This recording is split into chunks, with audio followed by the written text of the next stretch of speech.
Ndasubiriye kuhakaze mwarundi namwe warundi kazi tubana mu makuru n'ibiganiro bya misi yose tubashikiriza kwimuresha kwa nyimukuna cyane ya Isange TV. Ndabahaye kaze mu makuru tugira tubashikiriza kuri aya mango n'amakuru ari buze gushikimikira ku ngingo nkuru zitandukanye.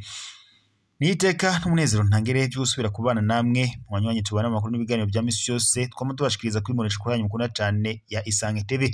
Amakuru yacu rero yo kuri aya mango araza gushimikira ku ngingo nkuru zikurikira. Nyuma yuko umukuru w'igihugu cy'u Burundi Evariste Ndayishimiye agirishije inama n'abasendede FDD, mutamukanyi w'umukuru w'igihugu cy'u Burundi Angeline Ndayishimiye avuye mu gacerere asiguye ukungene umunyamabanga mukuru w'umuganga sendede FDD Reverien Ndikuriyo yagambiriye kumushurashuza. N'amakuru yamye aravugwa ku mbuga ngurukanabumenyi zitandukanye, bagaruka ku nkuru bagira bati Evariste Reverien Ndikuriyo yashatse gushurashuza umwamikazi. Kuri ubu rero ni barahiraguye mu muganga sendede FDD.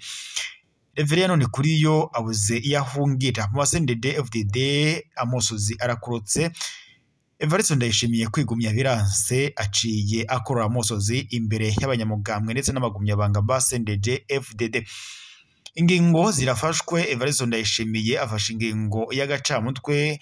Reverien Ndikuriyo arashobora kujanwa mu gasho. Ni nyuma yuko rero umunyabanga mukuru w'umuganga sendede FDD Reverien Ndikuriyo akukurutse ava mu bitaro ngaho i Dubai, aho yarajanywe kuvurirwayo nyuma yuko amagara yiwe atari yifashe neza. Mwana byumvishe rero amakuru yamye aravugwa na cane bakagaruka kumvo zatumye rero Reverien Ndikuriyo ngo yoba yarahawe ishano n'umutamukanyi w'umukuru w'igihugu cy'u Burundi Angeline Ndayishimiye. Hari ingingo twize kubaha zigaruka kukungene Evariste Ndayishimiye yari yavuye mu gacerere, avuga kukungene umunyamabanga mukuru w'umuganga sendede FDD yagerageje gushaka gushurashuza umutamukanyi w'umukuru w'igihugu cy'u Burundi Angeline Ndayishimiye. Kuri ubu rero Angeline Ndayishimiye imbere y'abanyamugambwe sendede FDD avuye mu gacerere asiguye ukungene Reverien Ndikuriyo yashatse kumushurashuza ndetse ngo yakoze ibara ashaka gushurashuza umwamikazi. Kuri ubu rero ingingo zirafashwe, umugambwe sendede FDD Reverien Ndikuriyo arashobora gupfungwa na cane agaca abogozwa mu mabanga y'umunyamabanga mukuru w'umugambwe sendede FDD. Ivyo byose rero turaza kubigaruka ko mu makuru yacu ku buryo bw'idonido, turabe ukungene umugambwe sendede FDD vyoba bihagaze. Makuru yacu rero turaza n'ubundi kunyarukira no mu yandi makuru ariko aravugwa mu bisata bitandukanye. Turaza kunyarukira muri politike, turabe mu mugambwe CNL inyankamugayo, turebe ibombora ryongeye ryadutse abanyamugambwe sendede FDD basuranyemo. Turaza kubigaruka ko ku buryo bw'idonido, turabire hamwe ikiriko kiratera iyo bombora. Turaza kurabira hamwe nyene ikiriko kiratera iyo bombori mu mugambwe sendede mugambwe SNR inyankamugayo. Turaza kandi kunyarukira mu ntara ya Kayanza, tuze kurabira hamwe amakuru ariko aravugwayo mu bijanye n'indi. Rero biravuga ko kwishure mu Kayanza nyene baravuga ko hari nyene uwoba umwigisha yaba yashurashuje umunyeshuri yigisha. Nabyo turaza kubigaruka ko ku buryo bw'idonido, tubabarire ukungene ibintu vyoba bihagaze ngaha mu Kayanza nyene nyuma yuko uwo mwigisha agerageje gushurashuza umunyeshuri yigisha. Turaza kubandaniriza amakuru yacu mu ntara ya Ngozi. Ingozi biri kuvuga ko bari ivuriro ryo bari maze imyaka irenga 5 ryubatswe ariko rikaba ntaco riko rirakoreshwa, mbese riracugaye. Abanyagihugu rero bakabandanya basaba ko iryo vuriro ryo kurugurugwa maze rigatangira gukoreshwa rigafasha abanyagihugu.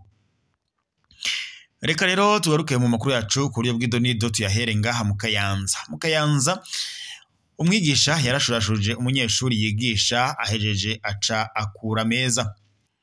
Uwo n'umwigisha wo kwishure rikuru rya Crise Resuscité ryahitwa mu rya Kabamba muri komine Matongo intara ya Kayanza. Kuri uyu wa 15 Ruhuma 2025 yarashurashuje umunyeshuri yigisha afise imyaka 18.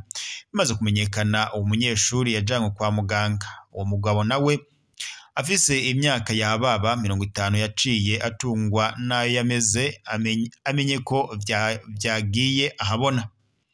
Abajejwe indero muri komine hamwe n'abo kuri iryo shure bakaba bariko bagira amatohoza, ariko gushika ubu uwo mugabo bivuga ko yaheruka kuvana n'umukenyezi wiwe kugeza magingo aya akaba atawura amenya iyo yaciye anyegezwa. Mu yandi makuru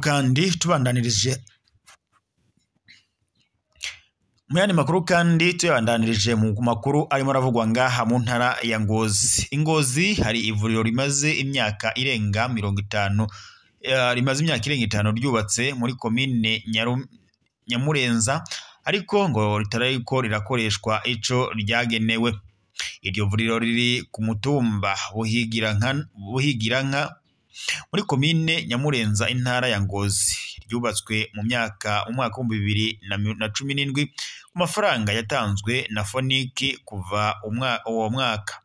Iryo vuriro ryagumye uko nta na kimwe rirakorerwamo nk'uko vyemezwa n'abenegihugu hamwe n'abajejwe intwaro.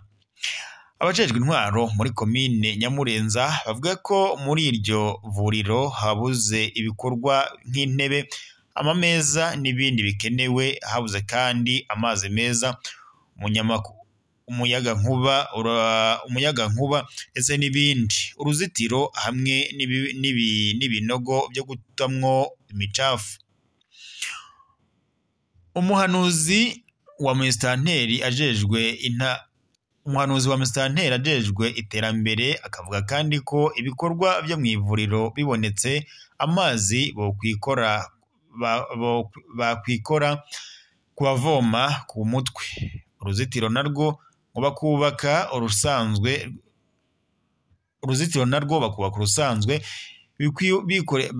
mu gihe boba barose ivyo bikoresho.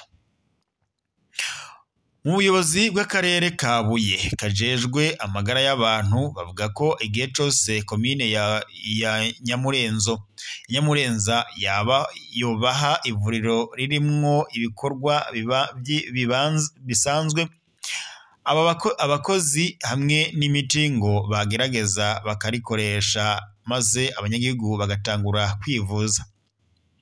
Ibi byose rero biruko mu gihe ivuriro rya komine Nyamurenza rimaze amezi arenga 3 atamazi meza bagira.